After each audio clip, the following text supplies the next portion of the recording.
The year was 1957, and the Vermont woods held their breath. Eleanor Ashford moved through the darkness with the practiced silence of a woman who had learned that survival depended on making no sound at all. Her flashlight beam swept low across the ground, just enough light to navigate by, not enough to be seen from the road. She carried a metal box pressed tight against her chest, wrapped in oilcloth and bound with cord. Her hands were steady, her heart was not. The well stood at the edge of the northern clearing, exactly where her grandfather had built it 60 years before. She knew every stone of it, had drawn water from it as a child had sat on its edge on summer mornings watching deer move through the tree line. Now she knelt beside it in the dark and felt the cold of the stone through the fabric of her dress. She had spent 5 years collecting what was in that box. 5 years of careful documentation, patient gathering, meticulous preservation of evidence that powerful men had spent decades burying. She had done it quietly, the way women of her generation did everything that mattered invisibly, without credit, without protection. Now she lowered the box into the hollow she had prepared in the well's stone wall, a shelf she had built herself over 3 careful nights, fitted so precisely that even someone looking directly at it would see nothing but old stonework. She pressed the oilcloth wrapping flat and stepped back. Before she left, she pulled a small square of linen from her coat pocket and wrote on it in the dim light. Her handwriting was small and precise. She tucked the note inside a crack in the well's capstone where rain couldn't reach it. Then Eleanor Ashford walked back through the trees toward the cabin she had built into a home, packed the single bag she had prepared weeks ago, and walked out the front door without looking back. The woods swallowed her. She did not return. 67 years later, a woman named Maren Donovan sat in a car that had stopped running and tried to remember how to breathe. The engine had given out on a stretch of Route 9 in southern Vermont, so empty that she hadn't seen another vehicle in 40 minutes. No cell service, no houses visible through the tree line. The shoulder of the road was barely wide enough to pull off, and the late afternoon light was already going amber, dropping fast toward the kind of dark that comes early in October in the mountains. In the back seat, her 3 children were asleep. Nora was 16, curled against the passenger window, with her hoodie pulled over her face. Jake was 12, sprawled sideways with his sneakers hanging off the edge of the seat, and a hand-drawn map half crushed under his elbow. Lily was 8, sitting upright even in sleep, arms wrapped around a stuffed rabbit that had been washed so many times its eyes had faded to near white. Maren looked at them and felt the particular weight that comes to a person when they realize that everything they were afraid of has already happened and they are still sitting in the middle of it. 2 weeks earlier, she had been an office manager for a regional insurance company in Burlington. 12 years. She had started the job when Nora was 4 and Jake was still in diapers, and the word divorce was still just a word she heard other people use. She had built something reliable in that office, not glamorous, not lucrative, but dependable. A place she was good at, a place that needed her.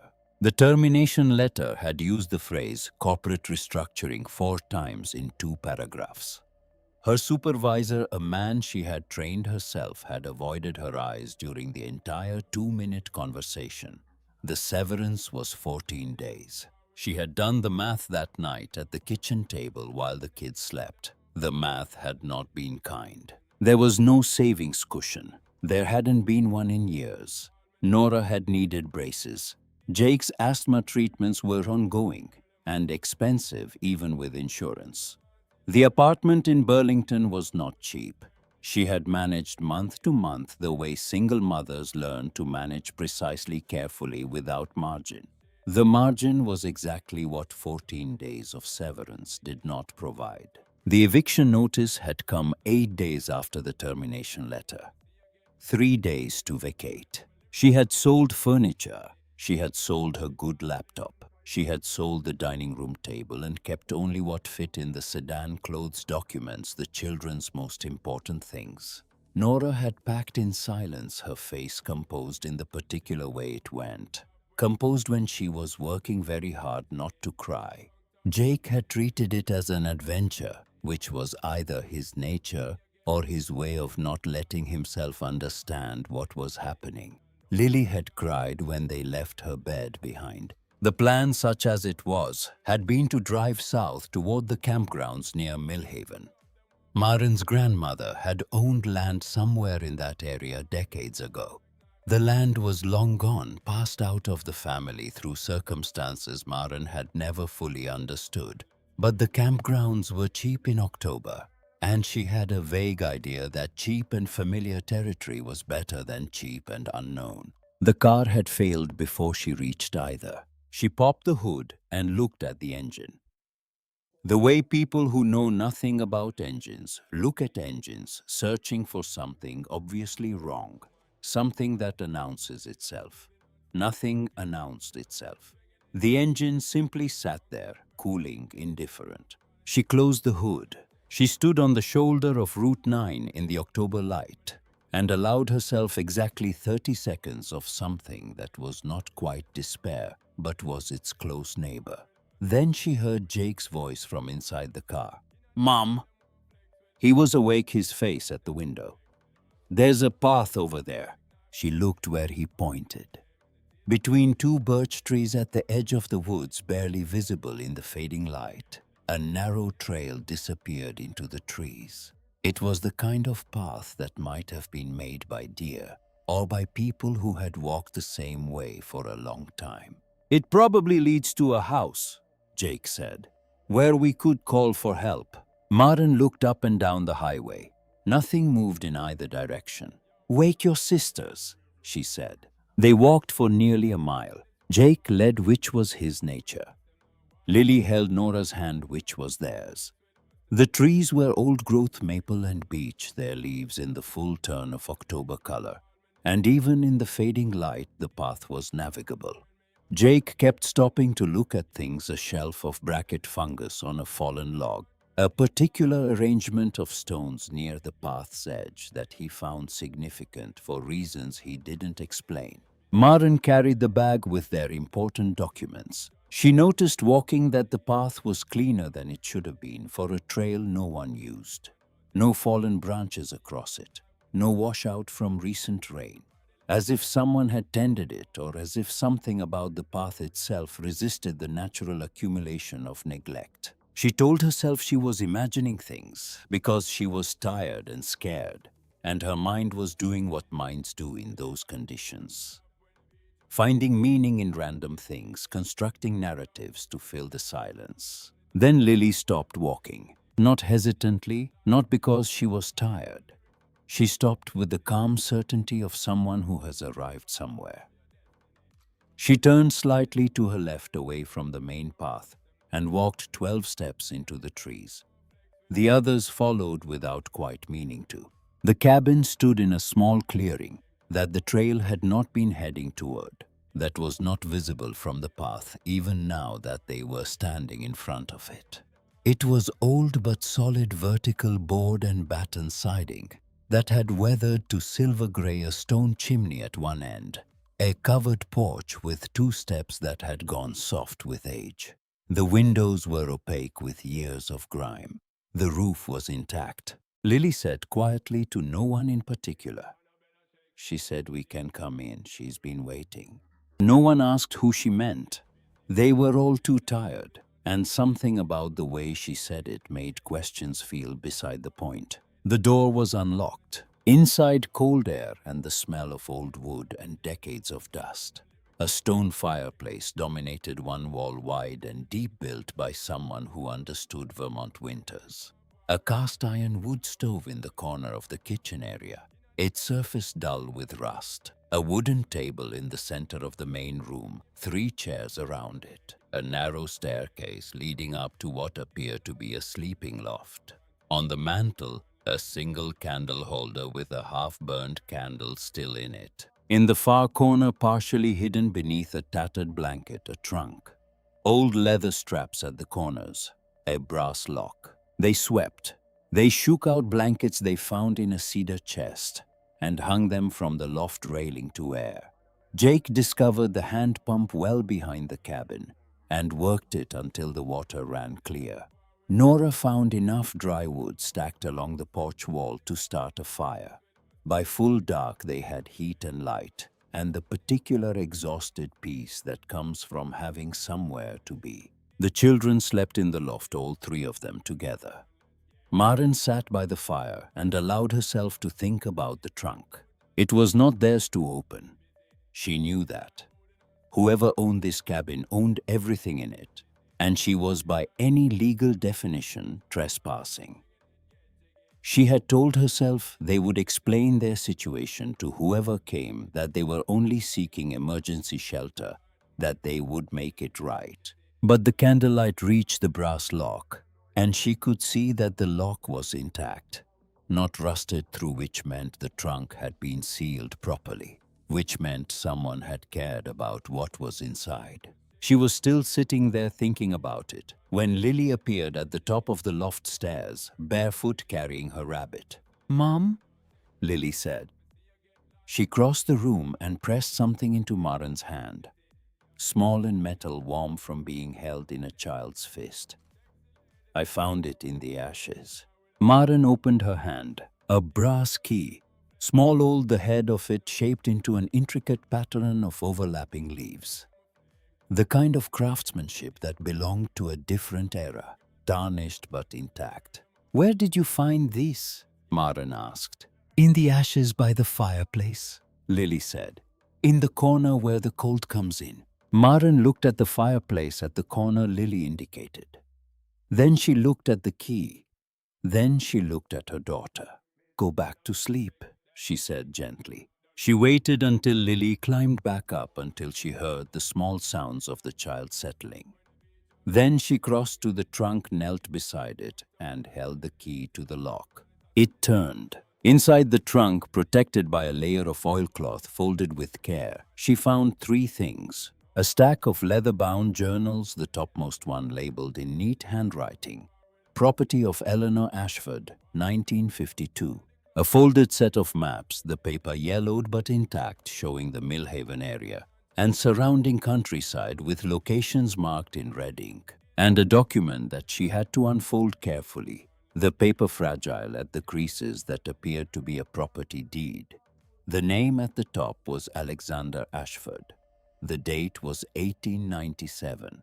The property description, as she read it, seemed to describe a significant amount of land, hundreds of acres extending in every direction from a central point that she would only later realize was where she was currently sitting. She read for a long time by the fire. The journals were personal but precise. Eleanor had been a woman of exact language, someone who said what she meant and recorded what she saw without sentimentality, but not without feeling. The early entries described a woman who had left a marriage that had slowly taken everything from her, who had arrived at this cabin, her grandfather's old property, with nothing but the clothes she'd packed and the hard-won knowledge that she was stronger than she had believed. The parallels were not subtle. Maren noticed them the way you notice your own reflection in an unexpected window. She read until the fire needed feeding, and then fed it and kept reading. By the time she finally set the journal aside and lay down on her improvised bedding near the hearth, she had formed a picture of Eleanor Ashford that was incomplete but vivid. A woman who had rebuilt herself in these walls. A woman who had discovered something about the land, about the people who governed this county, about the way power worked in small places, and had decided to do something about it rather than let it lie. She had not had the chance to finish what she started. Someone had made sure of that. Maren lay on her back and listened to the fire settle, and the wind move through the old trees outside, and her children breathe in the loft above her. The brass key was in her hand. She closed her fingers around it. She did not sleep for a long time. Millhaven was exactly what she expected from a Vermont town that had existed since before the Revolution and had not fully updated its opinion of itself since. A single main street, brick buildings with painted signs that looked like they'd been there since her grandmother's time. A white congregational church on the hill at the northern end, a green with a war memorial at the center. People who noticed strangers immediately but expressed it through extra politeness rather than open curiosity. She had left Nora in charge of Jake and Lily with instructions and walked to town that morning to find food and, if possible, information. The store was called Callaway's General Merchandise, and it had been there based on the look of the sign for at least 50 years. Inside, it smelled like coffee and pine resin, and the particular dusty warmth of a place that had been continuously occupied and loved. Behind the counter, a woman who had to be in her early 70s looked up from the accounts she was going over and assessed Maren with the calm efficiency of someone who had been reading people her whole life. "You're staying at the Ashford place," the woman said. Not a question. Maren stopped walking. "How did you know that?" "You have the look of someone who slept on a cabin floor last night and found it better than they expected." The woman set down her pencil. "I'm Ruth Calloway. My family's been in Millhaven since before the Ashfords arrived, and I've watched that cabin from a distance my whole life. Nobody stays there. Then you appear." She studied Maren. "You remind me of her a little. Of Eleanor Ashford." Ruth said it the way New Englanders say things they've decided are worth confirming. Strong-looking, tired but not beaten. There's a difference. She came around the counter. "What do you need?" Maren explained. The car, the children. The situation briefly and without embellishment, because something about Ruth Calloway made embellishment feel unnecessary. Ruth listened. She asked 2 precise questions. Then she said, "I need someone to work the morning shift. Previous girl left for school in September. There's an apartment upstairs, small, but there's heat and a proper bed. The work will cover it." She met Maren's eyes.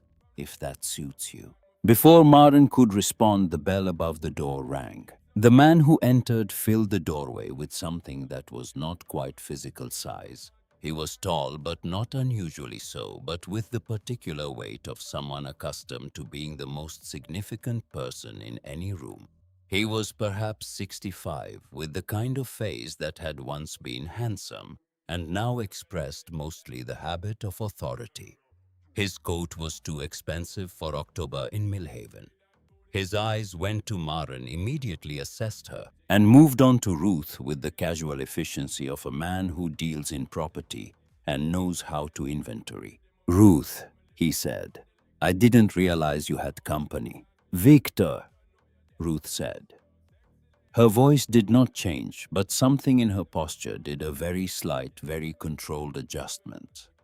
The kind a person makes when they need to appear relaxed and aren't. Victor Hargrove introduced himself to Maren, the way men of his type do, with apparent openness that contains no actual information.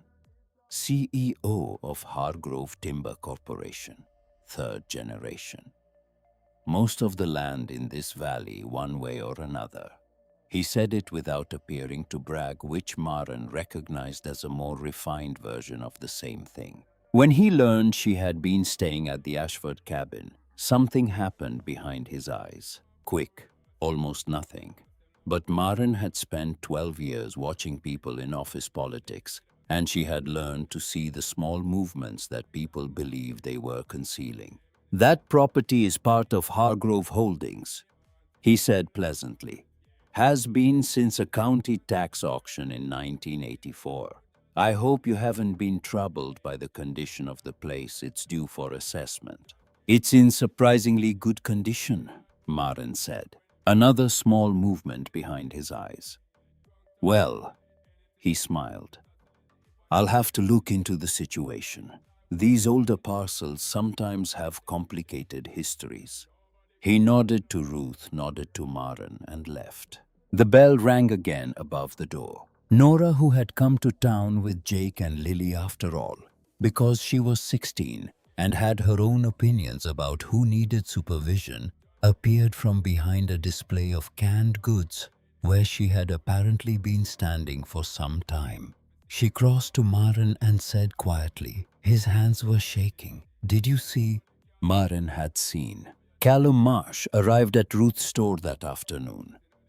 The way significant things often arrive in small towns, through connection through Ruth, knowing who to call, through the particular efficiency of a community that has long memories and tends to its own business with care. He was younger than Maren had expected for a property lawyer, early 30s, with the slightly rumpled look of someone who spent more time in county archives than in courtrooms, and had decided to accept this about himself. His family had practiced law in Millhaven for 3 generations, and he was the only attorney in the county who had never accepted a Hargrove retainer, a distinction his grandfather had established, and that Callum had inherited, along with the office furniture and the filing cabinets. He had lost one case against Hargrove's lawyers the previous year, a boundary dispute involving the Hendricks farm on the Eastern Ridge, and had not finished being angry about it. He shook Maren's hand, asked to see the deed she'd found in the trunk, and studied it in silence for 4 minutes before he said anything. "Where did you find this?" she told him. He set the deed on Ruth's counter beside the copy of current county property records he had brought with him, and put them side by side. He pointed to the boundary description in the 1897 deed. Then he pointed to the corresponding boundary in the current records. Maren looked. Then she looked again. The boundaries were not the same. Not slightly different, substantially, systematically different. The 1897 deed described a property that encompassed most of what was now the Northern Hargrove Timber Holdings. The current county records showed a fraction of that. Somewhere between 1897 and now, hundreds of acres had quietly ceased to belong to the Ashford family and begun to belong to the Hargrove family.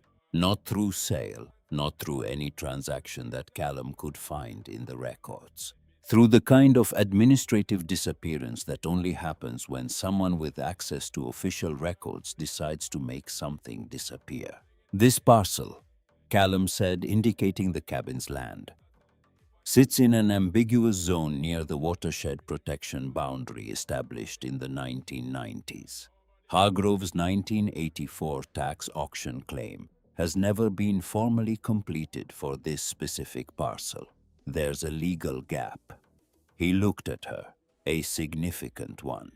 "What does that mean practically?" Maren asked. "It means you're not simply trespassing. It means the question of who owns this land is genuinely unresolved." He chose his next words carefully. "And it means that if someone were to establish residence, make improvements, document their occupation, there are legal doctrines that become relevant."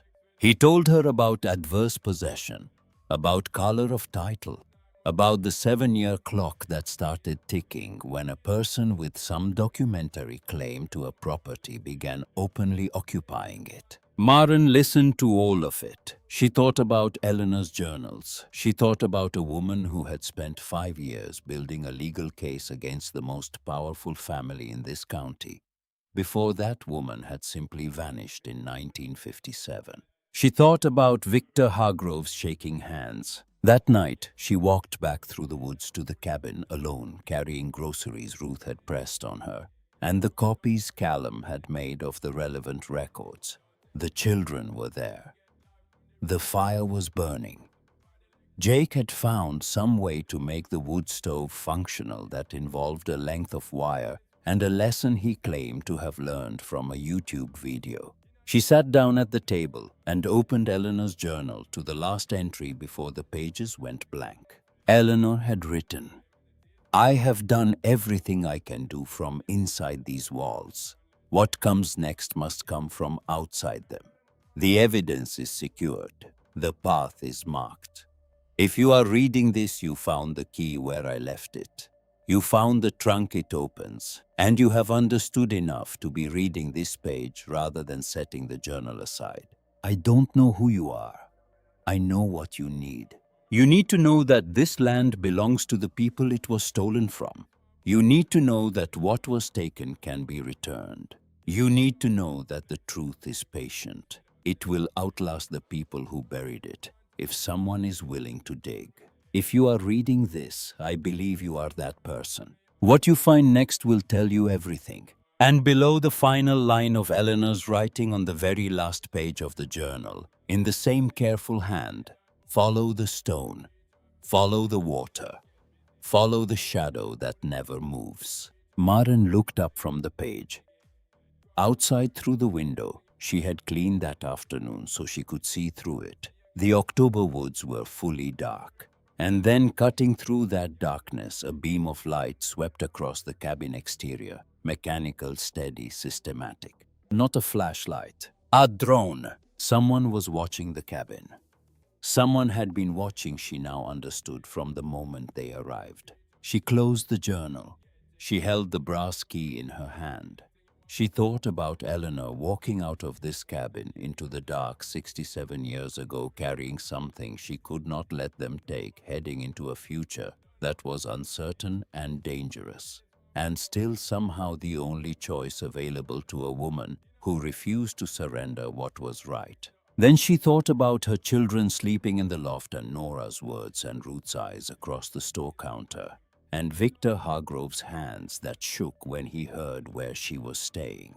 She set the journal aside and picked up Eleanor's map. There was work to do. The morning after the drone, Maren woke before anyone else. She lay still for a moment, listening to the sounds of the cabin.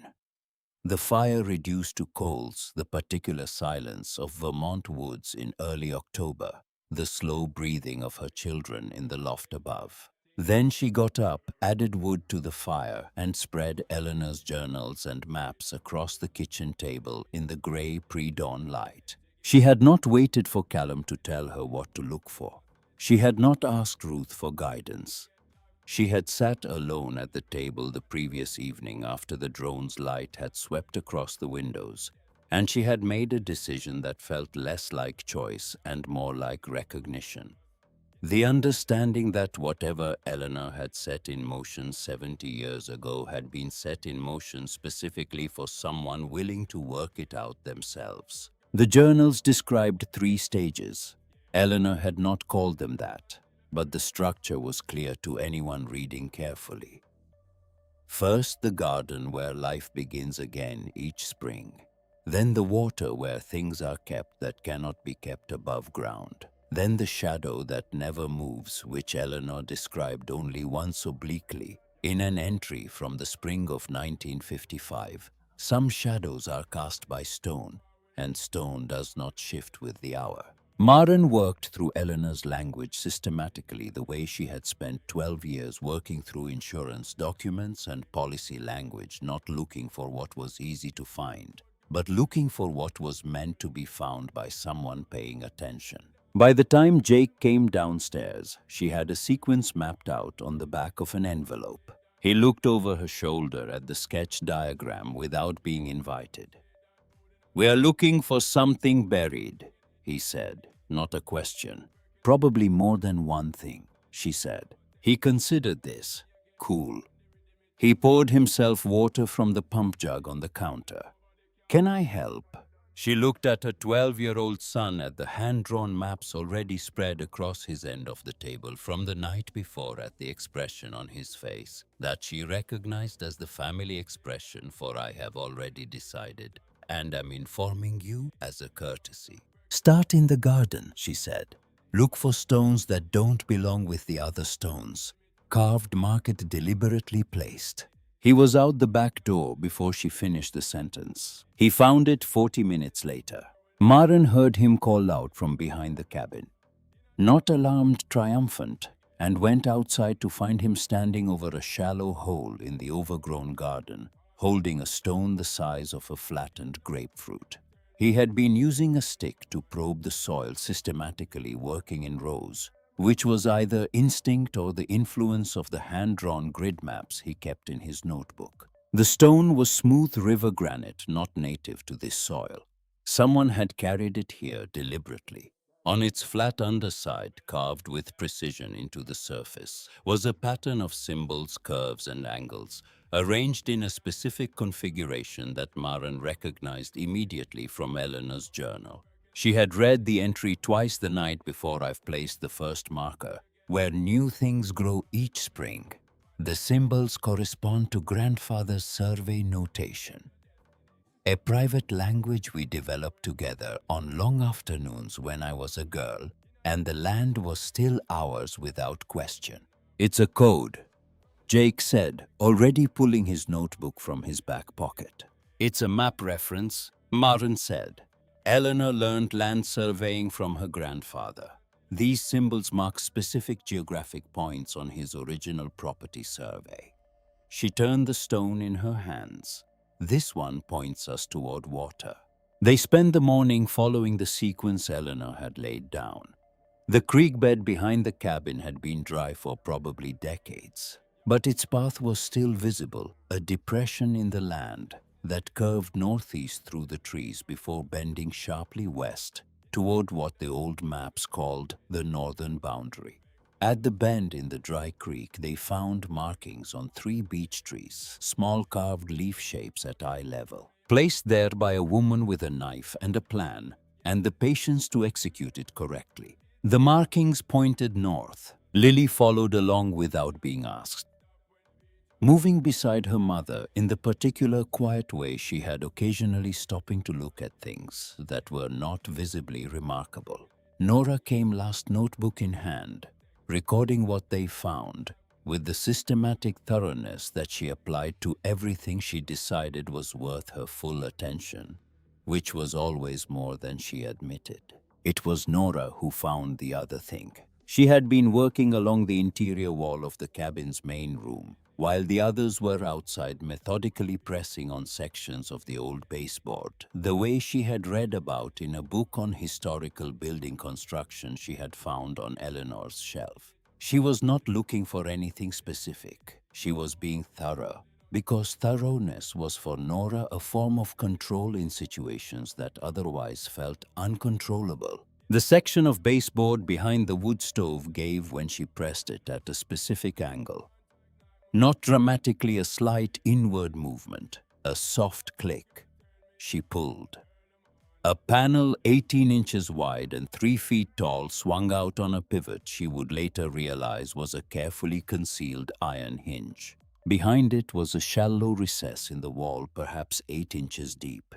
Inside the recess, rolled and secured with a length of cotton cord, was a set of papers. She brought them to the table and unrolled them carefully. Architectural drawings done by hand with a precision that suggested someone who had been formally trained. The cabin rendered from multiple angles with every structural element labeled. And on the largest sheet, a floor plan with 5 locations marked with small X's and handwritten notations beside each one. Below the floor plan, a note in Eleanor's handwriting. These are not all the same. 2 are for comfort, 2 are for memory, 1 is for justice. Nora stood at the table looking at the 5 locations for a long moment. Then she looked more carefully at the first 2 marks and crossed the room to the areas they indicated. The hiding spaces were there exactly as drawn: a hollowed section in the chimney stack, a false bottom in the lowermost kitchen cabinet. Both were empty. But they were not just empty. They had been emptied. The dust patterns inside them were disturbed in ways that did not come from decades of stillness. Something had been removed from both of these spaces, and not long ago. When Maren came back inside and Nora showed her, they stood together, looking at the disturbed dust in silence. "Before we arrived," Maren said, "the footprints in the dust are partial," Nora said. "Whoever it was, try to be careful, but the approach angles are different from ours." She paused. They knew what they were looking for. They came with a floor plan. The only way to have a floor plan of Eleanor's hiding spaces was to have the document Nora had just found, or to have had it and lost it, or to have found it and returned it, which meant someone had been inside this cabin before them, had found Eleanor's architectural drawings, had copied or photographed them, and had then carefully replaced the original so that the hiding place itself would not appear disturbed. Maren thought about this carefully. Eleanor had sent her architectural drawings to William Tanner in 1956 as part of their evidence exchange. Tanner, the county clerk who had falsified records at James Hargrove's direction, had eventually developed a conscience or something close enough to one to be useful. But Tanner had not been a strong man. Before he died, someone had gotten to him, had extracted what he knew, and had passed that information up the chain. Victor Hargrove had not arrived at this situation unprepared. He had known for years that Eleanor's cabin contained things she had left behind. He simply had not known where inside it to look, until Tanner told him, or someone who came after Tanner did. They had found the floor plan. They had retrieved 2 of the 5 caches. They did not know about the other 3. Not yet. "We need to move faster," Maren said. The well was on the north side of the property, exactly where Eleanor's map indicated. It was built of fitted fieldstone in the old New England manner, capped with a wooden cover that had weathered to iron hardness without actually rotting through. Lily found Eleanor's mark on it without being directed, a leaf pattern carved into the face of the capstone, the same motif as the trunk key, the same motif as the survey stone from the garden. Maren removed the cover. The well was deep. The surface of the water was 30 feet down, visible as a dim reflection of the October sky. The stone walls were solid and dark, but 15 feet down where the flashlight beam caught it properly, the circumference of the well widened slightly, creating a narrow horizontal shelf around its interior. Not a natural formation. Stone doesn't widen that way without intention. Jake was already untying his shoes. "Absolutely not," Maren said. "I'm the lightest," he said, "and the most flexible. And I've done rock climbing at the gym." "Once," Nora said. "You did it once. I was good at it." Maren looked at the well. She looked at her son. She thought about all the ways this could go wrong and weighed them against the single way it could go right. And then she thought about a drone cutting through the Vermont darkness outside their windows, and a man with expensive clothes and shaking hands who had claimed ownership of this land with a confidence that now felt like something else, like fear dressed as authority. They rigged a harness from the rope they found in the barn behind the cabin. She tested every knot 3 times. She and Nora anchored from above, braced against the well's capstone. Callum, who had arrived that morning with updated legal filings and had absorbed the situation without excessive commentary, took the secondary line. Jake descended slowly, feet finding the stone wall, hands steady on the rope.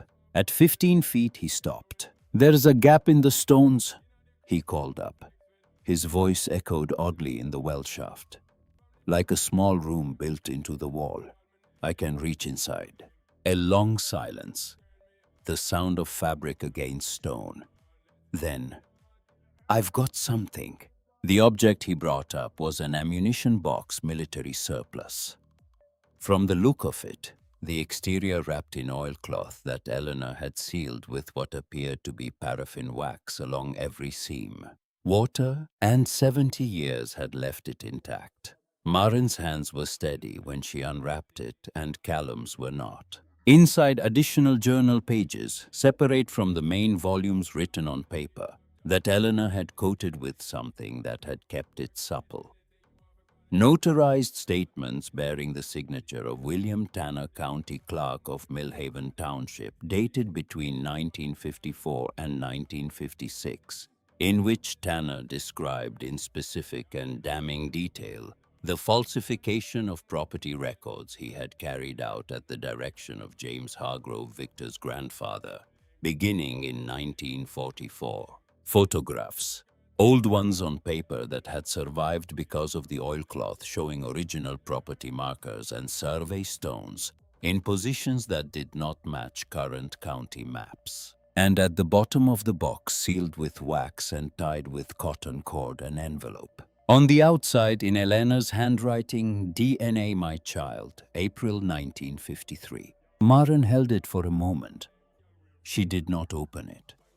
She did not know yet what it meant, only that Eleanor had sealed it separately from everything else and labeled it with the kind of specificity that meant it mattered in a way the other documents did not. She set it aside carefully. The rain came that night and stayed for 3 days. The first day was manageable. They organized what they had found, cross-referenced Eleanor's journal entries with Tanner's notarized statements, and built a timeline that Callum said quietly and with professional restraint was more substantial than he had expected. The second day was harder. The eviction deadline was now 23 days away. Callum's appeals had slowed the process but not stopped it. The rain made the cabin feel smaller. Jake grew restless and started drawing increasingly elaborate maps of territory they hadn't explored yet. Lily sat by the window watching the rain and talking quietly to the air in the particular way she had that the family had long since learned to accept without analysis. On the morning of the third day, Hargrove came to Ruth's store. Maren was working the counter when he arrived. He came in out of the rain with 2 men she didn't recognize, and the particular calm of someone who has decided to end a negotiation by changing its terms entirely. He waited until the other customers had left. Then he stood in front of the counter and looked at her with something that was almost respect and was actually its opposite. "I'll be direct with you," he said. "You found things in that cabin. I don't know exactly what, but I know Eleanor Ashford's record-keeping habits well enough to know that whatever you found is intended to cause problems for my family." Maren said nothing. $300,000, Hargrove said, and 5 acres including the cabin, clear title, no encumbrances. Your children have a home. You have financial security. You take what you found, you hand it to me, and this situation resolves itself cleanly. He paused. The alternative is a legal process that will take years and consume everything you have. And at the end of it, a corporation with 100 years of local relationships will prevail against a woman who has been in Vermont for 3 weeks.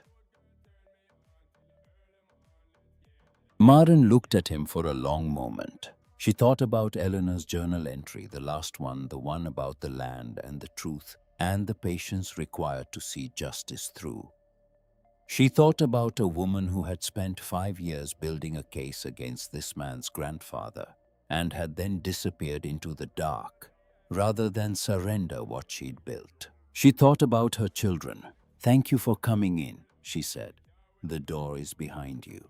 Something shifted in Hargrove's face, not anger, but the adjustment a man makes when he realizes a situation has not responded to the tools he normally uses on situations. He looked at her for another moment, then nodded once and left. Ruth came out from the back room where she had apparently been listening. She looked at Maren without speaking. "I know," Maren said.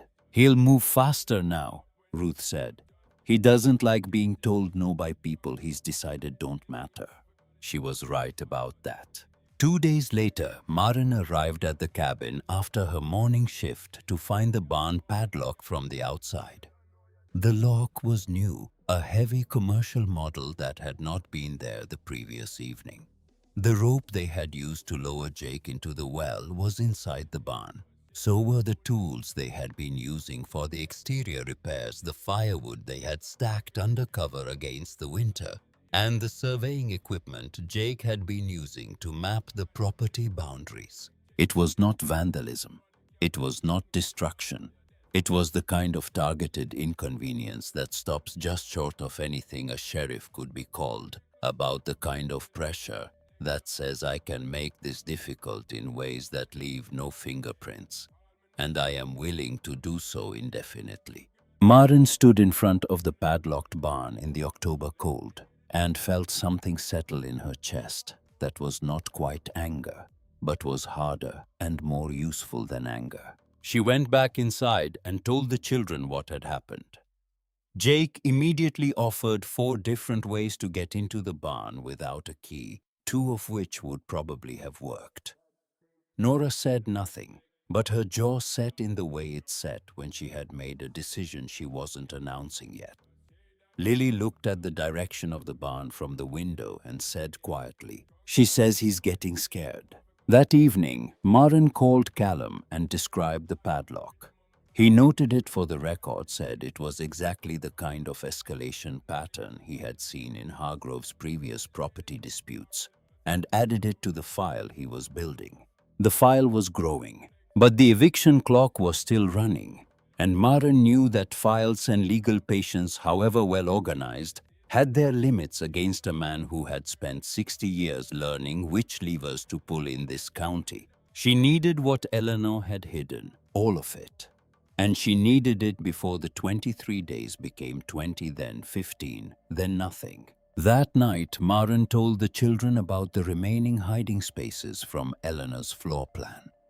The 3 that Hargrove's people hadn't reached. Nora spread the architectural drawings across the table and they studied them together. The 4 of them around the kitchen table in the firelight. The way they had made every important decision since the eviction notice had arrived 6 weeks ago. 2 of the remaining locations were inside the cabin.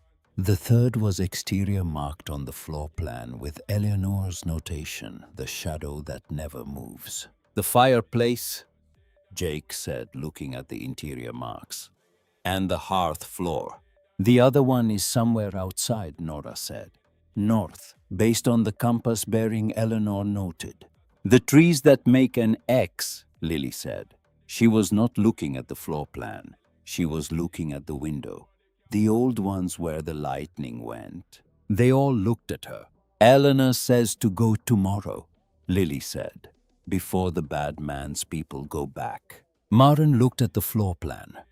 She looked at the compass bearings Callum had helped her plot from Eleanor's notations. She looked at the map Jake had been refining for 2 weeks, his careful hand-drawn survey of the property's northern boundary. All 3 converged on the same area. A stand of old-growth oak on the far northern edge of the original Ashford parcel, where a lightning strike decades ago had split one tree and sent it leaning permanently against its neighbor.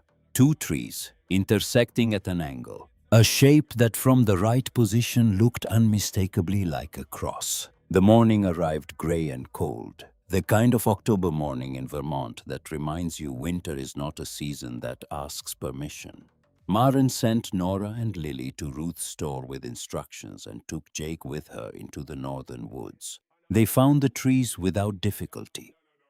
The split oak was visible from 50 yards away.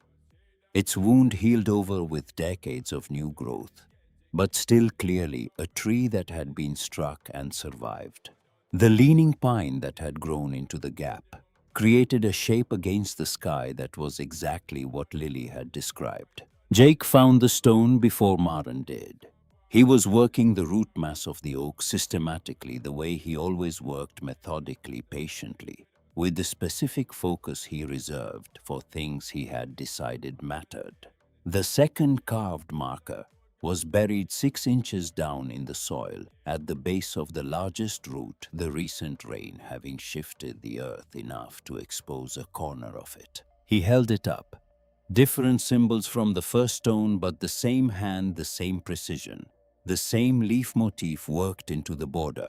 Then he stopped. He crouched and looked at the ground around the root mass, carefully moving his head to change the angle of the flat gray morning light across the soil surface. "Mom," he said, "come look at this." She crouched beside him. The soil around the root mass was disturbed in a way that was not consistent with the recent rain or with Jake's own careful excavation. boot prints partial overlapping the tread pattern of someone who had dressed deliberately for this terrain. More than one person, recent enough that the rain had not fully blurred them. Hargrove's people had been here, had found the area, had searched. It had not found the stone because it was deeper than they'd thought to dig, or because the recent storm had covered it, had left. Might come back. We need to go, Maren said. Now. They went back through the trees at a pace that was not quite running, but was close to it. The second survey stone in Jake's coat pocket. Maren's mind already moving through what came next. The two remaining interior locations, the hearth, the floor, Eleanor's final cache. The one she had labeled for justice rather than comfort or memory. They were close. She could feel it the way you feel the end of something you've been working toward, not as relief, but as the particular heightening of attention that comes when the stakes become real. Back at the cabin, Nora was waiting on the porch. She had come back from Ruth's early. Her expression told Maren something had happened before she said a word. Someone tried to access the county records office this morning, Nora said. Ruth heard from Commissioner Briggs. A request came in to restrict access to the Ashford property files pending review of their authenticity. She met her mother's eyes. Hargrove's attorneys filed it an hour ago. The eviction deadline, the padlocked barn, the searched hiding spaces, the restricted records, all of it moving at once, all of it narrowing the window. Maren went inside. She stood in front of the stone fireplace and looked at the hearth, the way Eleanor had taught her to look at things not for what was obvious, but for what was meant to be found by someone paying attention. Lily came and stood beside her. Without being asked, without ceremony, the child crouched down and pressed her small palm flat against a stone near the floor of the hearth. Surround a stone that bore the same leaf carving as the trunk key, worn almost smooth by time, invisible, unless you were looking for exactly that shape. Here, Lily said. Maren pressed the stone. A soft click, the same sound as the baseboard panel. She found the iron ring set into the decorative stonework and grasped it. She pulled. A section of the hearth floor lifted on a counterbalanced pivot stone above iron frame beneath the whole assembly, built with the same precision as every other thing Eleanor Ashford had constructed in this cabin. Below the trapdoor, stone steps descended into darkness. The children gathered behind her. Callum, who had arrived 20 minutes earlier with the news about the county records restriction and had not yet finished processing it, stood at the edge of the room. Maren took the flashlight. She looked at no one in particular. Then she went down alone. The room at the bottom was perhaps 12 feet square. The walls fitted stone the ceiling low enough that she could not quite stand fully upright. The air was cool and clean. Eleanor had built ventilation into the design, some system of narrow channels in the stonework that kept the space habitable across decades. Along two walls, built-in wooden shelving held documents organized with the systematic care of a woman who understood that chaos was the enemy of justice. In the center of the room, a wooden table. On the table, a leather-bound volume she had not seen before, Eleanor's private journal. Separate from the ones in the trunk, its cover embossed with a single leaf. Against the far wall, a steamer trunk larger than the one upstairs, secured with a padlock. The iron key from the hearth compartment fitted. Inside the trunk, she found the original 1897 land surveys, hand-drawn and stamped with the state of Vermont seal, the paper still firm, the ink still legible.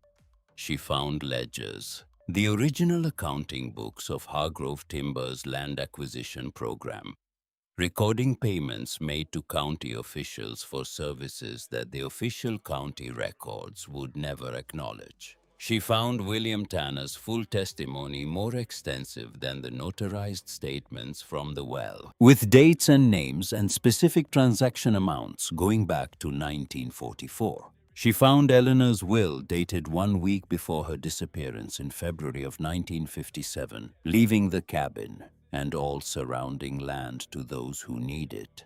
As I once did, soul seeking refuge and justice, in those words exactly. And she found at the very bottom of the trunk the private journal. She opened it to the first page, her flashlight held steady in her hand. She read the first paragraph, then the second. Then she sat down slowly on the bottom step of the stone staircase and read 3 more pages without moving.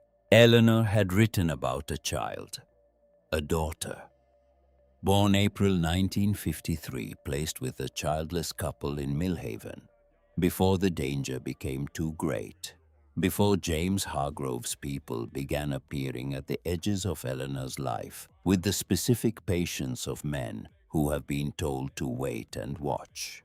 Eleanor had made an impossible choice and had then spent decades living inside it, watching from a distance, staying close enough to see but never close enough to be seen, keeping herself a ghost so that her daughter could be alive and ordinary and safe. She had written the name of the couple who had taken the child, Calloway. Maren sat on the cold stone step for a long moment after she read that name. She thought about a woman behind a counter who had looked at her on the first morning and said, "You remind me of her a little."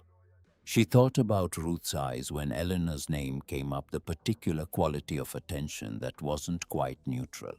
She thought about Ruth saying, "I've watched that cabin from a distance my whole life, a woman who had been drawn to a place she had no conscious reason to love, pulled by something she couldn't have named." She thought about the sealed envelope from the well.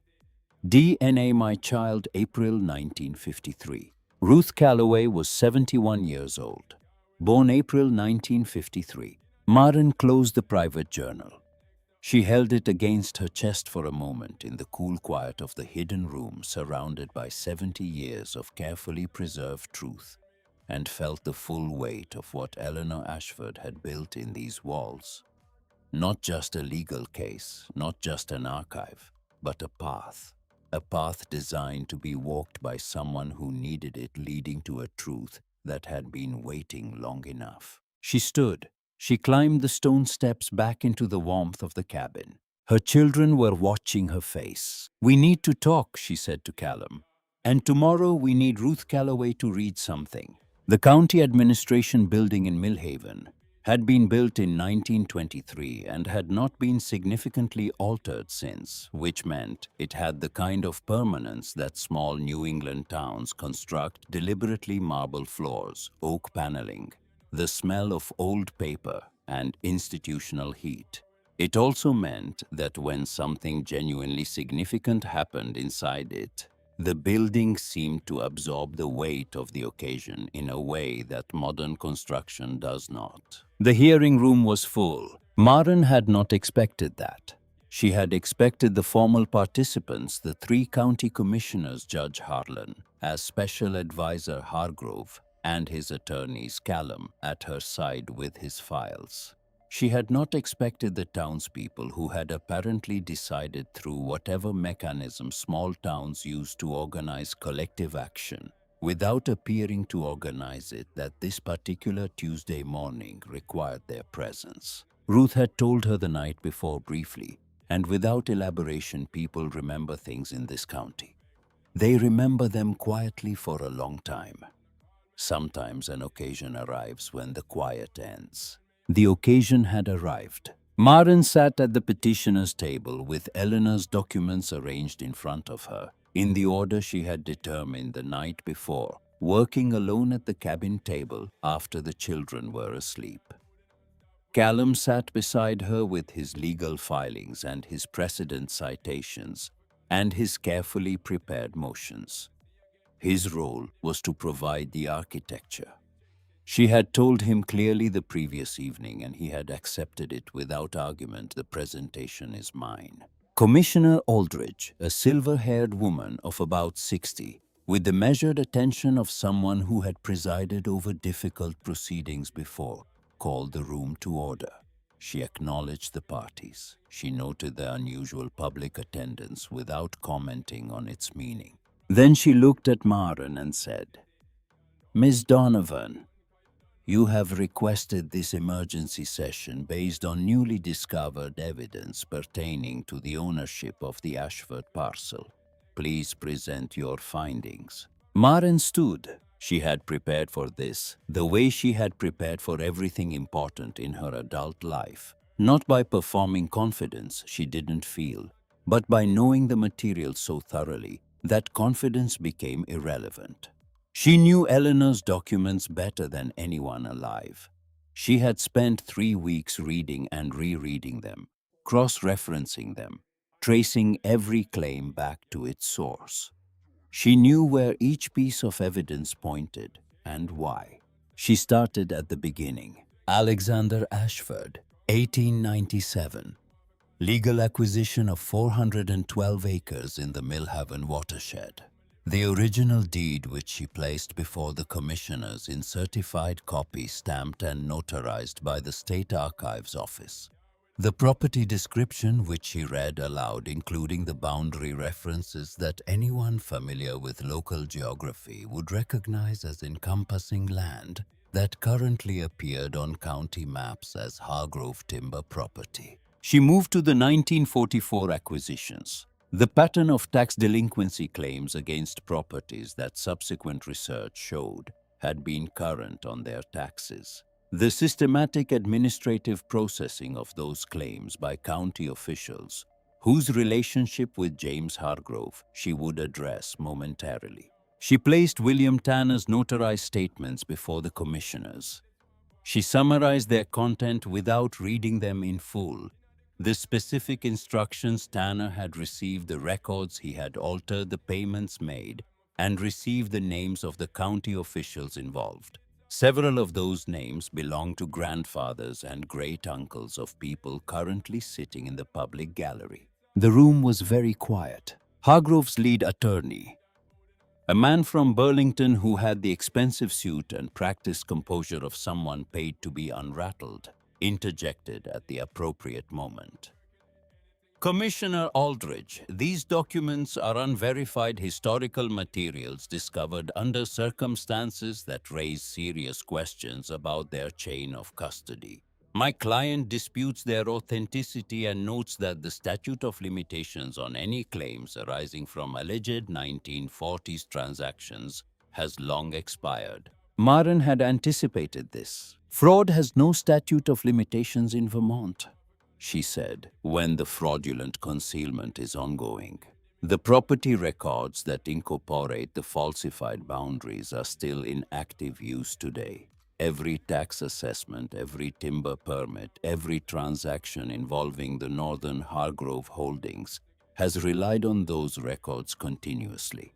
The concealment didn't end in the 1940s. It's still occurring." She looked at the attorney when she said it, not with hostility, but with the particular calm of someone who has done their homework and is not afraid of the exam. She then placed before the commissioners the photographs Jake had taken of the mangled drone he had found, caught in the branches near the well, high-end surveillance equipment. The registration markings traceable to a technology subsidiary of Hargrove Timber Corporation. Callum noted for the record that the drone had been operating without FAA authorization over private land during an active legal dispute. He said it in one sentence and did not elaborate because one sentence was enough. Commissioner Aldridge asked Callum to address the broader legal framework.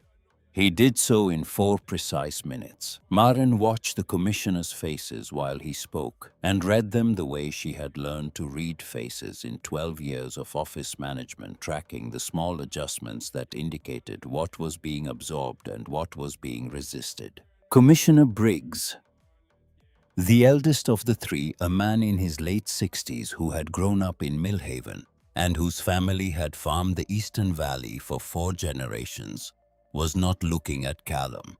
He was looking at the copies of Tanner's statements that had been distributed to each commissioner. His expression was the expression of a man confirming something he had suspected for a long time without having grounds to say so. Then the public gallery began to speak. Not in disorder, Ruth had clearly organized this, though she sat in the gallery herself with an expression of complete innocence.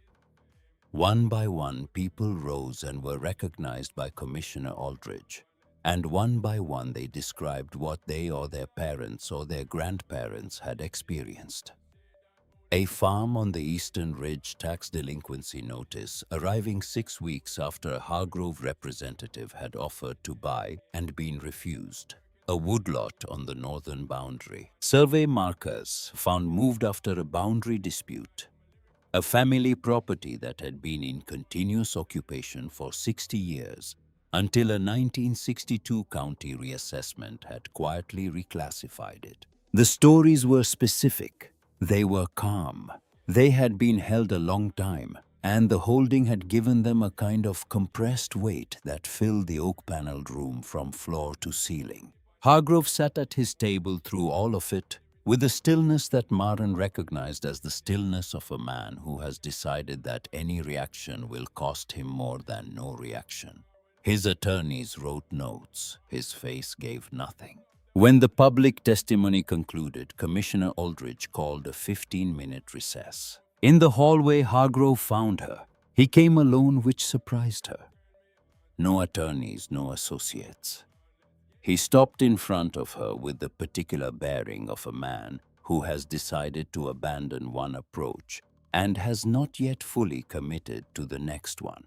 In the fluorescent light of the hallway, he looked older than he had in Ruth's store 6 weeks ago.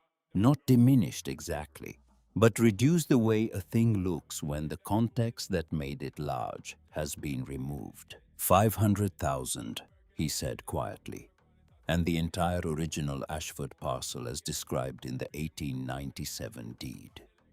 Full title. No conditions on the documents keep them. Do what you want with them. Your children have a home. You have financial security.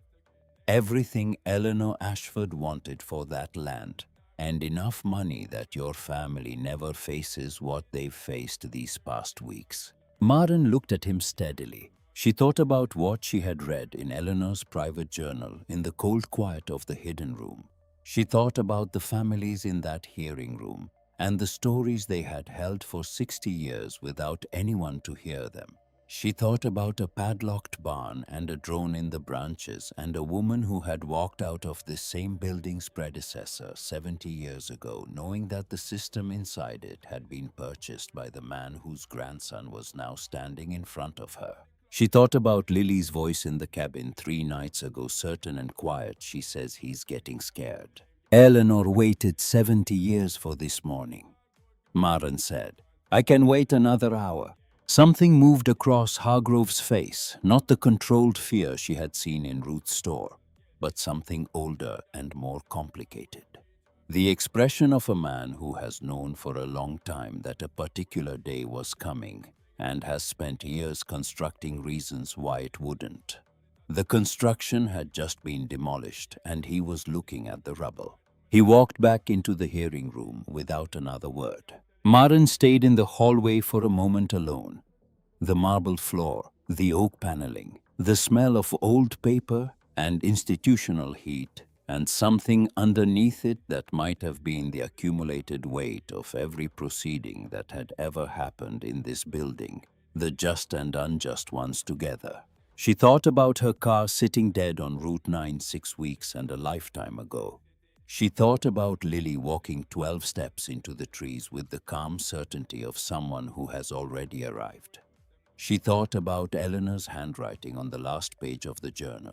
If you are reading this, I believe you are that person. She went back in. Commissioner Aldridge reconvened the session.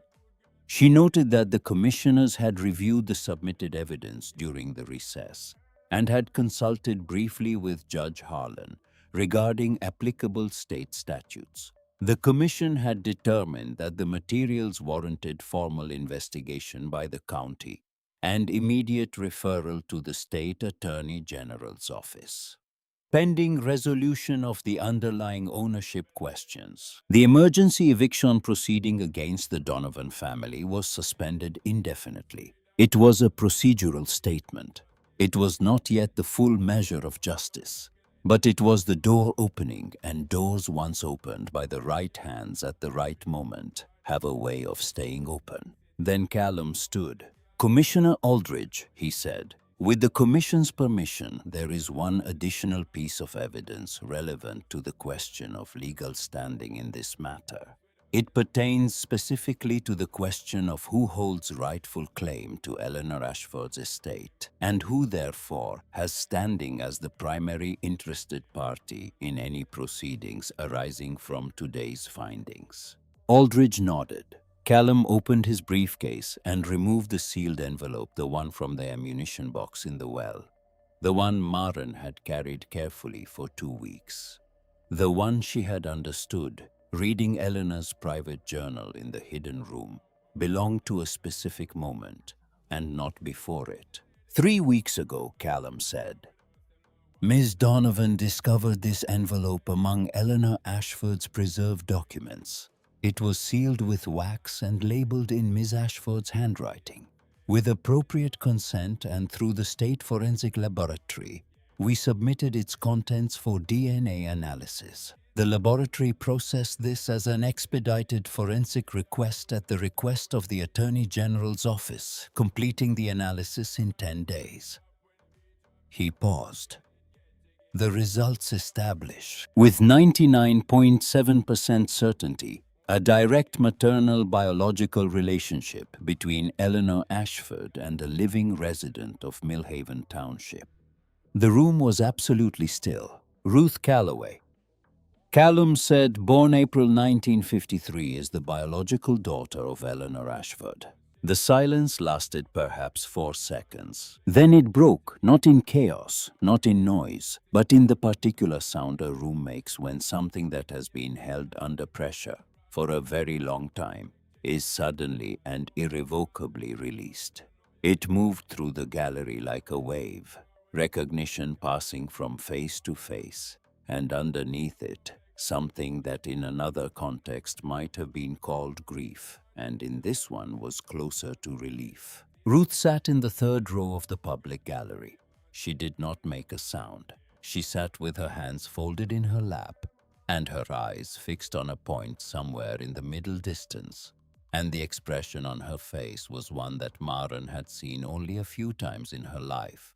The expression of a person receiving information that explains everything and breaks everything at the same moment. Maren did not ask permission. She did not calculate the optics or consult the proceedings formalities. She simply crossed the room and sat beside Ruth and took the older woman's folded hands in both of her own. Ruth looked at her. Her eyes were wet, but her voice when she found it was steady in the way of someone who has been steady their whole life because steadiness was what the people around her needed. "I always wondered," Ruth said, quietly just for Maren. "There were things, small things over the years. A woman I didn't recognize at the back of the auditorium at my high school graduation. A birthday card, once no return address, handwriting I'd never seen before but somehow felt familiar. A feeling sometimes of being watched in a way that felt like care rather than surveillance." She stopped. I told myself I was imagining it. "You weren't," Maren said. That evening, after the hearing had concluded, and the commissioners had filed their referral to the Attorney General and Hargrove's attorneys had left without speaking to anyone, the family walked back through the October woods to the cabin. Ruth came with them. It was the first time she said that she had walked this path since she was a child, when her adoptive mother had brought her once, and then never again, saying only that the place was not safe and leaving it at that. At the cabin, Maren made coffee. The children settled around the room in their particular ways, Jake at the table with his maps, Nora by the window with her notebook, Lily on the window seat with her rabbit watching the last of the evening light move across the clearing. Maren placed Eleanor's private journal on the table in front of Ruth. This was in the hidden room. Maren said, "Below the hearth." Eleanor wrote it separately from everything else. "I think she always intended for you to read it." Ruth looked at the journal for a long moment without touching it. Then she placed one hand on the cover, the embossed leaf worn smooth at the center, from some long ago habit of touching, and opened it. She read for a long time. The fire settled. The October dark gathered against the windows. No one spoke because nothing needed to be said, and because some silences are not empty, but are instead the fullest thing in the room. Eleanor had written about her daughter with the precise and unsentimental love of a woman who had made an impossible choice and had then spent decades honoring it from a distance. She had written about watching Ruth grow from the back of school auditoriums, from the end of church pews, from the sidewalk outside the Calloway house on summer evenings when the windows were open and the sounds of a family at dinner drifted out into the street. She had sent birthday gifts anonymously, had stood at the edge of the crowd at Ruth's high school graduation, had watched from a careful distance as the daughter she could not claim became a woman she would have been proud to know. She had written, "I made myself a ghost so that she could be alive and ordinary and safe. On most days I believe this was right. On some days I am less certain. I allow myself those days and then I go on because going on is what the choice requires." She had written in the final entry 1 week before she disappeared into a California life under a name not her own.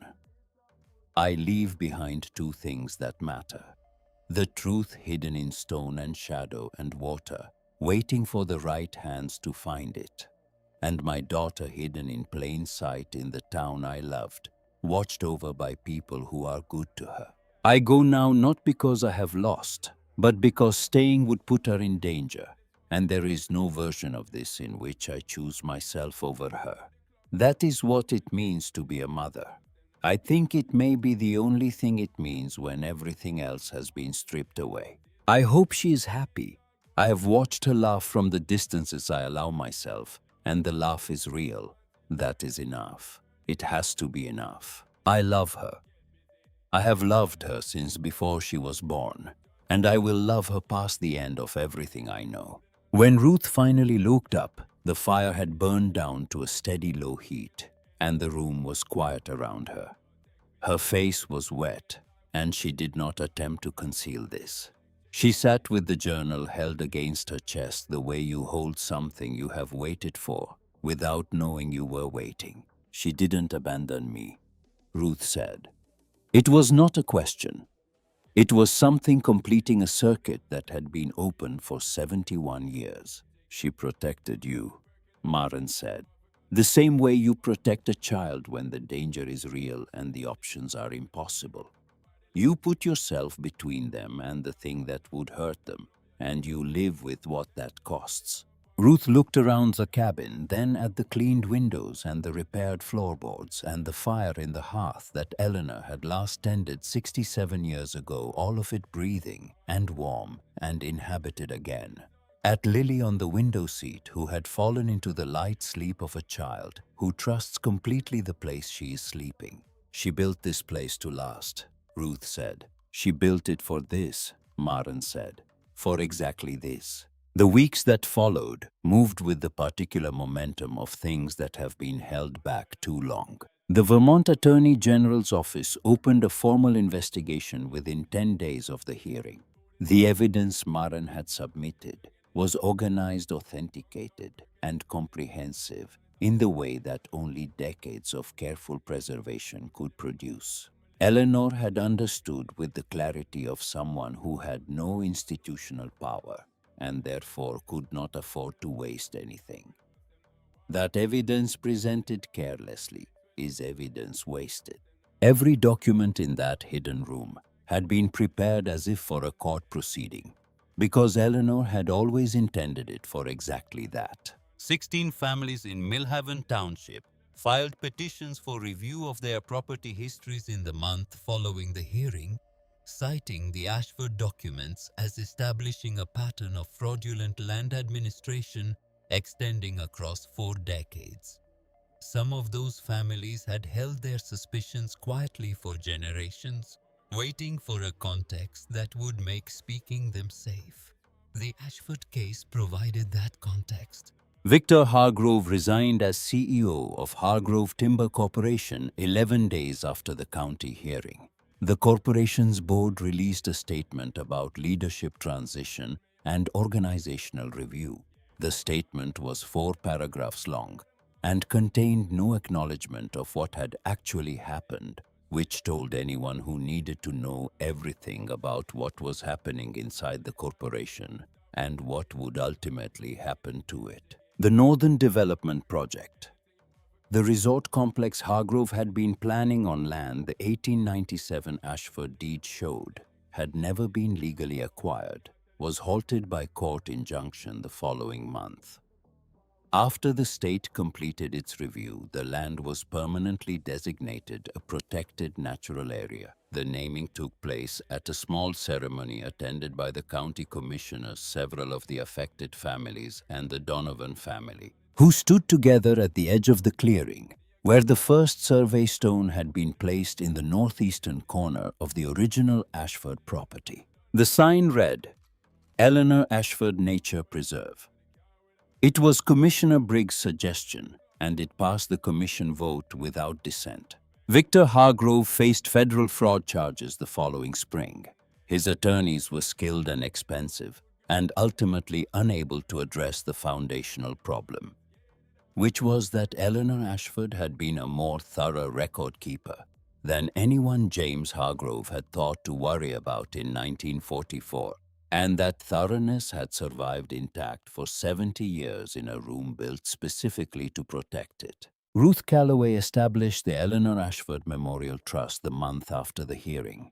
As Eleanor's biological heir and the designated trustee named in Eleanor's 1957, she held the legal authority to determine the disposition of the estate. The trust formalized the cabin and its surrounding land within the original Ashford boundaries as protected property, with the documentary archive permanently housed in the Millhaven County Historical Society under climate-controlled conditions. The trust's first official act was to grant the Donovan family lifetime tenancy rights to the cabin and its immediate grounds, with an option to purchase full title at a nominal fee exercisable at any time of their choosing. Ruth presented the paperwork at the kitchen table on a Saturday morning in late November, when the first serious snow of the season was coming down in the steady, committed way of Vermont snow that intends to stay. Jake had already gone outside to it. Lily was at the window watching it with the expression she always had when she was watching something she considered privately significant. "This is your home," Ruth said to Maren. "It was always going to be your home. Eleanor knew it before you arrived. I think in whatever way these things work, she arranged it." Maren signed where indicated. Her hand was steady. Nora watched from across the room.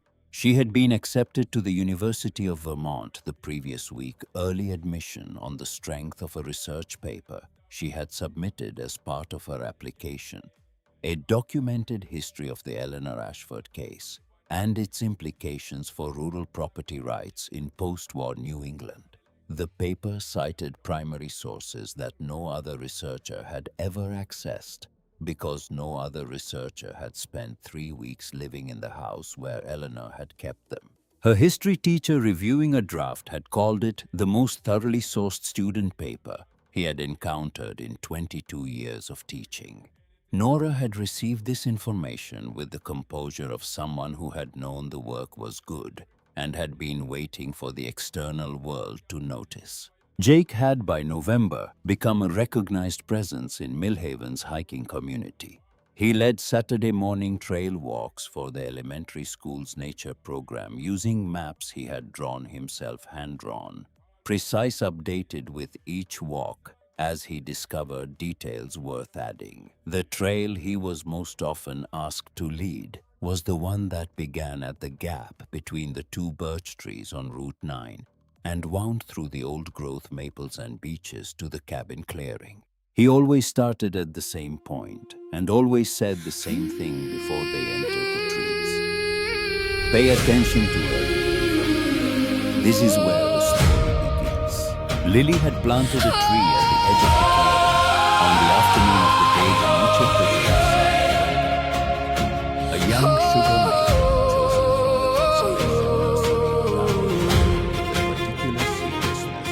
when I was young, I chased the horizon. Certain peace was waiting there. I thought the storms were wrong turns taken, and every burden was unfair. So I spent years fighting the mountains, cursing every winding road, never seeing that the struggle was the thing that made me grow. The eagle learns within the wind, the oak grows strong beneath the snow, and every soul that's worth becoming must walk where harder paths may go. The road was never meant to be easy, the storm was never meant to pass. The waves were not there to stop me, they were there to teach me how to last. Every trial is part of the journey, every scar becomes a guide. Lily was by the fire. She was not talking to anyone. She was sitting with her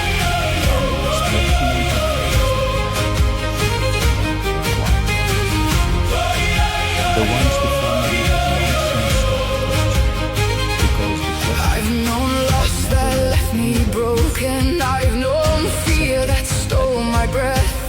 I've known nights so cold and endless I could barely take one step. Yet every wound became a teacher, every failure left a mark, and every valley that I walked through placed another star within the dark. The river doesn't fight the canyon, it learns to carve its way ahead. What seems a wall to those who fear it becomes a path for those who tread. She thought about Ellie standing with the same book, looking was never meant to pass. The waves were not there to stop me, they were there to teach me how to last. Every trial is part of the journey, every scar becomes a guide. The mountain is not in my way, the mountain is the reason for the climb. she thought about For the climb.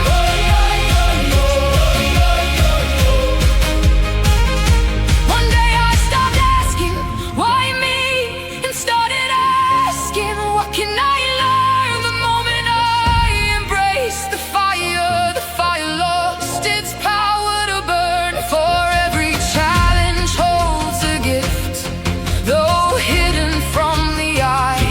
The obstacle and destination steps into the woods with the calm will never certainty of someone who had separate already this arrived, time. leading them to a door.